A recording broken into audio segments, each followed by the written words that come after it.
You want to support Roland Martin Unfiltered? Be sure to join our Bring the Funk fan club. Every dollar that you give to us supports our daily digital show. There's only one daily digital show out here that keeps it black and keep it real. It's Roland Martin Unfiltered. By going to RolandMartinUnfiltered.com, you can make this possible. Ages 10, 11, and 10 were arrested in an alleged hate crime for the school bus beating of a 10-year-old black girl. Police in Governor, New York, a small town not far from the Canadian border, arrested the two white girls Monday following a 2-week probe after the victim's parents filed a police report saying their daughter had been beaten in an assault that involved racially motivated language.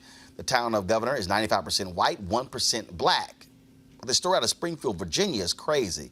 3 6th-grade boys are accused of pinning down a fellow classmate, a 12-year-old girl, on the playground and cutting her locks because they are nappy and ugly. Amari Allen said she has never been more traumatized in her life until Monday when she said a group of white male classmates attacked her on the playground at Immanuel Christian School, a private K-12 school in Fairfax, Virginia, where, of course, the wife of Vice President Mike Pence teaches. She says that one boy covered her mouth and the second boy put her hands behind her back, while the third boy pulled out scissors and cut her medium-length locks while calling her names. Doc, they should be expelled? They should be arrested. And if I'm her parents, it would have taken everything out of me to not put hands and feet on those children. Because what that says to them, like, all I kept thinking about is the trauma and the terror.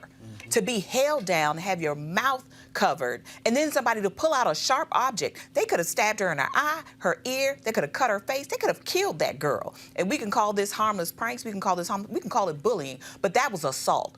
And that was a textbook assault. And I don't care how old these boys are. If they're doing this at 11, I hate to see what they do at 15, 16, 17, and 18. Because this kind of stuff,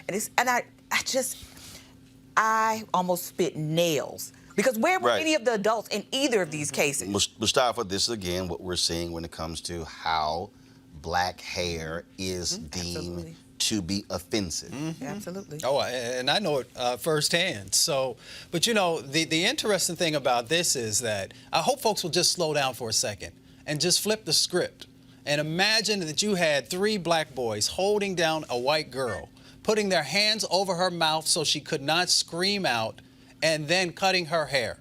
And how would that play out? Absolutely. We all know how it would play out. Absolutely. So, and again, like you said, these types of behaviors, when not addressed, these types of assaults, when not addressed, lead to younger men, creating more violent crimes. Absolutely. So it has to be dealt with in a very serious way. Absolutely. Real quick, Teresa. Mustafa, you're absolutely right. I mean, even if we use that same scenario and go to Central Park 5, the scenario was a white woman was in the park, she was running, and then next thing you know, she was pinned down by African Americans. This was in a private school, in an educational institution where there were supposed to be teachers on site, and there was no protection. This could have been a rape assault. We don't know, but we do know that these young men are 12. There's still some pending investigation, but the immediate response from the school should have been expulsion, and it should have been law enforcement matters immediately.